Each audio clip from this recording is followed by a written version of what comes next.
তোমরা ওই ঘরের রবের ইবাদত করো। সুতরাং লিয়াবুদু রব্বা হাযাল বাইত, সুতরাং তোমরা ওই ঘরের যে রব তার দাসত্ব করো, তার ইবাদত করো।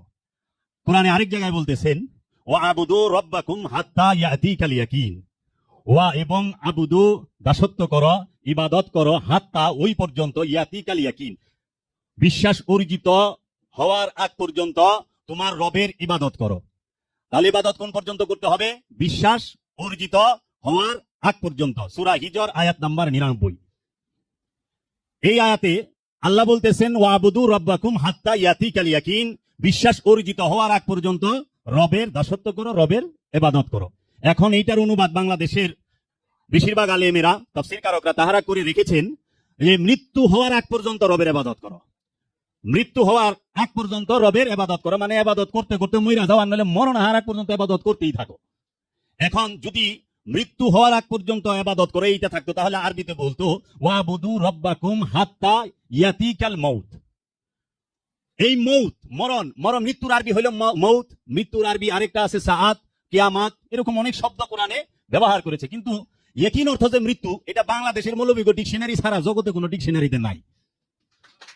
ইয়াকিন অর্থ বিশ্বাস। বিশ্বাস মৃত্যু হয় কেমনি? বিশ্বাস কিভাবে মৃত্যু হয়? তাহলে বিশ্বাস অর্জিত হওয়ার আগ পর্যন্ত ইবাদত করো কার? রবের। আর কার ইবাদত করবা? ওই ঘরের যে রব, ওই ঘরের না, কোন ঘরের? যেটা কাবা, যেটাকে মসজিদুল হেরেম বলা হয় মেজাজিতে, আর হাকিকিতে বলা হয় ওলিয়ে কামেল। ওলিয়ে কামেলের এই পবিত্র দেহ মোবারক এবং এই নফসটি হচ্ছে জীবন্ত কাবা, আর মেজাজিতে হচ্ছে সৌদি আরবের মক্কা নগরীতে মসজিদুল হেরেম, এইটাকে বলা হয় মেজাজি কাবা। ওই কাবার কি বলতেছে? ওই ঘরের যে রব তার ইবাদত করো। রবকে, যিনি সৃষ্টিকর্তা, যিনি রেজেকদাতা এবং যিনি মৃত্যুদাতা, মানে সৃজন, ভরণ পোষণ এবং হরণ, এই তিনটার মালিক যে, তাকে বলা হয় রব। আর এই রব যিনি, সে সৃষ্টি করে, সে রেজেক দেয়, সে মৃত্যু দেয়। এখন মসজিদুল হেরেমকে কি আল্লাহ সৃষ্টি করছে?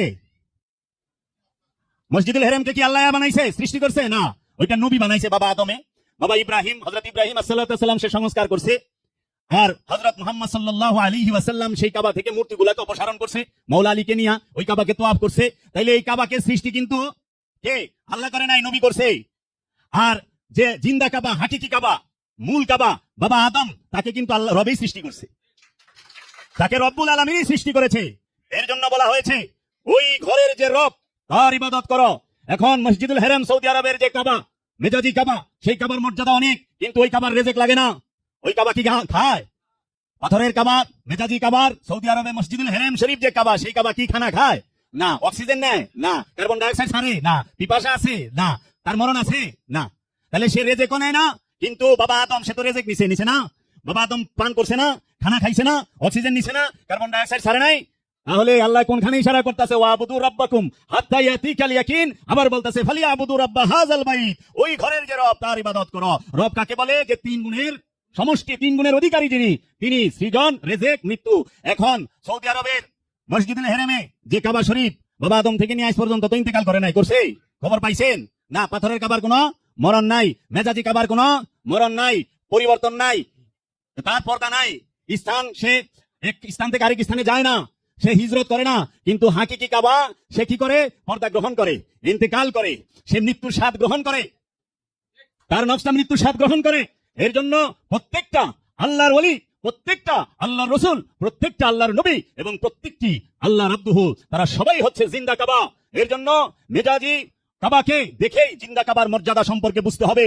রবের ইবাদত করবেন, রবকে সেজদা করবেন, কিন্তু কাবা ছাড়া সম্ভব নয়। কাবা সামনে লাগবেই। শুধু কাবা হইলেই হবে না, আবার একটা দিকও লাগে, আমাদের লেগে পশ্চিম দিক, ওটাকে আমরা কই কেবলা। কেবলা ও কাবা, কেবলা মানে সম্মুখী, কাবা, কাবা কাকে বলে? যাহা যে স্থানে আল্লাহ রাব্বুল আলামিন জাত রূপে থাকে তাহাকে কাবা বলা হয়। আর কেবলা কাকে বলে? যাকে সম্মুখে রাখা হয়। আর এই কেবলা এবং কাবা সামনে রেখা ইমামের পিছনে নামাজ পড়ার লাগে, সেজদা করার লাগে। ইমাম কারে কয়? নিয়ত এবং কর্মের সম্মুখে যাকে রাখা হয় তাকে ইমাম বলা হয়। নিয়তের সামনেও যে থাকবো, কর্মের সামনেও, রুকু সেজদার সামনে যে থাকবো তাকে বলা হয় ইমাম। দেখেন না মসজিদে বিহাজাল ইমাম নিয়তের মধ্যে, আর এই যে রুকু সেজদা করবার লইছেন যে কর্ম, এইটার সামনে ইমাম খাড়া রয়েছে না? তো উসিলা মানবেন না, যাইবেন কই? উসিলা ছাড়া তো উপায় নাই। কারণ রবকে সেজদা করতে গেলে কাবা লাগে উছিলা, রবকে সেজদা করতে গেলে ইমাম লাগে উছিলা। এর জন্য মুসল্লির উছিলা লাগে দুইটা। সেটা কি? একটা হইলো ইমাম, আরেকটা হইলো কাবা। তাইলে আল্লাহকে সেজদা করবেন, উছিলা লইতাছেন দুইটা। তা আবার সামনে ওহাবি খাড়া রয়েছে, তা আবার সামনে খারিজি খাড়া রয়েছে। খারিজিরে আর ওহাবির উছিলা লইয়া আল্লাহরে সেজদা করেন, ভূতে ধরছেনি আপনি গো? এই সেজদা কবুল হইব? কারণ ইমাম গলত হইলে নামাজও গলত হইব, ইমাম গলত ইবাদতও গলত। এর জন্য একটা সাবধান এবং একটা কথা বইলা দেয়, যাহারা তরিকতপন্থী, যাহারা আল্লাহর ওলির হাতে হাত দিয়ে বায়াত হয়েছেন, যাহারা আল্লাহর ওলিকে গুরু রূপে মেনেছেন, তারা কখনোই ওহাবির পিছে ইক্তেদা করতে পারে না, পারে না, পারে না। হবে না ইক্তেদা, ইবাদত হবে না।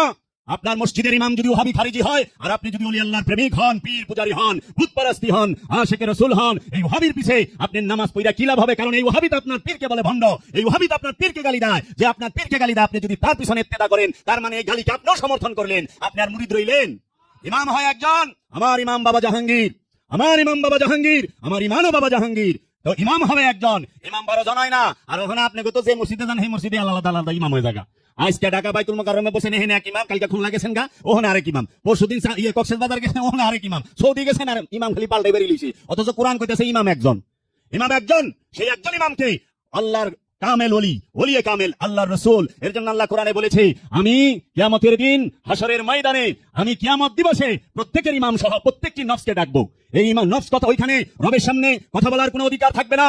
আর রব্বুল আলামিন জিজ্ঞেস করবে ইমামকে, যে মানছে না মানে নাই, কাহাকে মানছে? সে কি নিজের ইচ্ছা ইবাদত করছে, না ইমামকে মানছে? এর জন্য ইমাম যে, তার দিকে তাকায়েন। এখন রবের বিশ্বাস, ওই ঘরের রবের ইবাদত করো, তাহলে আগে ঘর চিনেন, কোনটা রবের ঘর। আল্লাহ সিফাতি রূপে মসজিদুল হেরামে থাকে, গুণাবলী রূপে সৌদি আরবের মক্কা শরীফে মসজিদুল হেরামের মধ্যে আছে, অবশ্যই সেটা সিফাত রূপে, জাত রূপে না। আর জাত রূপে রব্বুল আলামিন আছে প্রত্যেকটি ওলিয়ে কামেলের নফসের নিকটে। কারণ আল্লাহ এই প্রতিশ্রুতি করেছে, ইন্নাহনু আকরাবু ইলাইহি মিন হাবলিল ওয়ারিদ, আমরা তোমার জীবন নগরের নিকটেই অবস্থান করি। হাদিস শরীফে রাসূল সাল্লাল্লাহু আলাইহি ওয়াসাল্লাম বলতেছেন, মান আরাফা নাফসাহু ফাকাদ আরাফা রাব্বাহু, যে যার নিজের নফসকে চিনেছে, সন্দেহ নাই সে তার রবকে চিনেছে। আবার আরেক হাদিসের মধ্যে আছে, কুলুবুল মুমিনিন আরশে আল্লাহ, মুমিনের হৃদয় হচ্ছে রবের আরশ। এর জন্য রবের আরশ হৃদয়, কাঠের চেয়ার রবের আরশ না। এখন অনেকে তো চেয়ার বানায় হালায় কাশ, সিংহাসনের নিচে ছায়ায় থাকবো, সূর্য আদা উপরে থাকবো, তে আল্লাহ কই থাকবো? হাসরের মাঠে সূর্য যদি চাঁদির আদা উপরে থাকে, তা আল্লাহ রাব্বুল আলামিন ওনে সিংহাসন লয়ে বসে থাকবো, কই চায়ের দিকে চাই সূর্য থাকবো। কি যে কয় নিজে দিশা পায় না, যে কি কইতাছি, কি কয়, মাথা ঠিক নাই তো। এর জন্য রবের ইবাদত করতে হইলে কাবা উসিলা লাগবো, ইমামও লাগবো। সেজদা কখনো উসিলা ছাড়া হয় না। আর সরাসরি যখন সেজদা হয়ে যায়, তখন সে নিজেই উসিলা হয়ে যায়, তখন সে নিজেই উসিলা। কারণ সে কাবা হয়ে গেছে, কারণ সে সেজদা দিয়া ফেলাইছে। সেজদা করে একবার, বারবার না। আমানুষ সেজদা বারবার, মুমিনের সেজদা একবার। আমানুষ সেজদা বারবার, মুমিনের সেজদা একবার। মুমিন বারবার সেজদা করে না। মুমিন একবার যখন সেজদায় চলে যায়, তখন আর সে মাথা উঠাইতে পারে না। আর যখন সেই মাথা উঠায়, সেটা কাইটা আলাদা করে দেয় দেহের থেকে। অনেক প্রমাণ আছে, জগনিত মুমিনদের মাথা সেজদা অবস্থায় কাইটা ফেলাইছে। সেটা মেজাজিও হাকিকিও। তো যে নাকি আগেই মাথা কাইটা ফেলাইছে, হের মাথা আপনি কাইটা কি করবেন? আপনি মাওলা হুসাইন তো মহানবীর প্রেমে মাথা আগেই কেটে ফেলাইছে। এজিদ পরে মাথা কেটে কি করবো? যা মাথা লয়ে যা, কি হাত তো নিতে পারস নাই। কারণ এজিদ হাতের বায়াত চাইছিল, কিন্তু এজিদের সৈন্যরা মাথা লয়ে গেছে, এজিদের কাছে হাত নিতে পারে নাই। কারণ ওই হাত মাওলা হুসাইনের হাত, মহানবীর হাত। মাওলা হুসাইনের হাত মহানবীর হাত। মহানবীর হাত কখনো বাতিলের সাথে আপোষ করতে পারে না, মিলাইতে পারে না। এর জন্য মাওলা হুসাইন বলছে, মাথা আমার নিয়ে যাও, ওই হাত আমার নানার। আমি গাদ্দারের সাথে, মুনাফিকের সাথে হাত মিলাই না। মুনাফিক সে খুব ভয়ানক। মুনাফিক স্বার্থ যতক্ষণ আছে চুপ করে বয়ে থাকবো, স্বার্থ শেষ এই মুনাফিকই গলায় ছড়ি ধরবো। আর মুনাফিকরা খুব তাড়াতাড়ি কাছে যায়, আর খুব তাড়াতাড়ি বাইরেও যায়। এর লেগে প্রেমিককে কাছে আইতে দেরি হয়, বাইরেই তো প্রশ্নই আহে না। এর জন্য ইমাম সম্পর্কে একটু কথা কন লাগে। এবাদত করে আল্লাহরে বন যায়, এবাদত করে ইমানদার হন যায়। যদি আবাদত করে ইমানদার হওয়া যাইতো, এবাদত কইরা রবকে খুশি করন যাইতো, তাহলে আপনাকে থেকে বহুত উচ্চ মার্গের ইবাদতকারী আজাজিল ইবাদত করছে না। আপনারা করেন কয় বছর? বাঁচেন 60 বছর। হ্যাঁ, ভালো কোন 12 বছরে। আর বুড়ায় যান 45-50-এ, জোড়ায় জোড়ায় পয়েন্টে পয়েন্টে ব্যথা। 20-25 বছর ইবাদত করা পারেন। এই আবাদত লয়ে এত অহংকার। 6 কোটি বছর ইবাদত করছে আজাজিল, 6 কোটি বছর। 6 কোটি বছর, 6 কোটি বছর ইবাদত করার পরেও আজাজিল সে ঈমান ঠিক রাখতে পারলো না। তাইলে ইবাদত কইরা ঈমান ঠিক থাকে, এটা ভাবার কোনো কারণ নেই। ইমাম হইলেই যে ঈমান ঠিক থাকবো তা কইলে না। কারণ আজাজিল সেই ইমামে মালাইকা ছিল, ফেরেশতাদের ইমাম ছিল, ফেরেশতাদের সর্দার ছিল। আর আপনি তো সইলে গই দেয়, এজাইলে বেজাইলে ভালাই না, টুকাই না, এগো ইমাম। আর এগো পড়ান মাস্টার এগো। আর ইমামে মালাইকা। আজাজিলের কাছে শিক্ষা গ্রহণ কে করছে? জিবরাইল আমিন, মিকাইল, আজরাইল, ইসরাফিল, এরা জলিলুল কদর ফেরেশতারা, তাদের সর্দার, তাদের লিডার কে? আজাজিল। তারপরে তো ইমান ঠিক রাখা পারে নাই। আর আপনারা এই কয়টা মাদ্রাসার পোলাপান আমাকে মতো জীব জানোয়ার পরে ইমান ঠিক রাখবেন? ইমানের সম্পর্ক কখনোই ইবাদতের সাথে না। বহুত ইবাদতকারী জাহান্নামে গেছে। আজাজিল কি জাহান্নামী নয়? শয়তানকে জাহান্নামী আল্লাহ ঘোষণা করে নাই? করছে তো। শয়তানকে আল্লাহ, আজাজিলকে আল্লাহ জাহান্নামী ঘোষণা করে দিছে। আবা ওয়াস্তাকবারা মিনাল কাফিরিন, যে আমি তাকে, তুমি বের হয়ে যাও এখান থেকে, তুমি কাফের, অস্বীকারী। তাহলে পরে সেজদা কি কম করছে আজাজিলে? রুকু কি কম করছে আজাজিলে? তাসবিহ কি কম করছে আজাজিলে? না, তাসবিহও কম করে নাই, সেজদাও কম করে নাই, জ্ঞান বুদ্ধিও কম আসিল না। কারণ ফেরেশতারা কইছেন লা ইলমা লানা ইল্লা মা আল্লামতানা, আপনি আমাকে যা শিখাইছেন আমরা তাই শিখছি। কিন্তু আজাজিল কইলে এই কথা কয় নাই। আজাজিল এই কথা কয় নাই। আজাজিল বলছে আনা খায়রুম মিনহুম, আমি আদম হইতে উত্তম। আজাজিল কি কইছিল?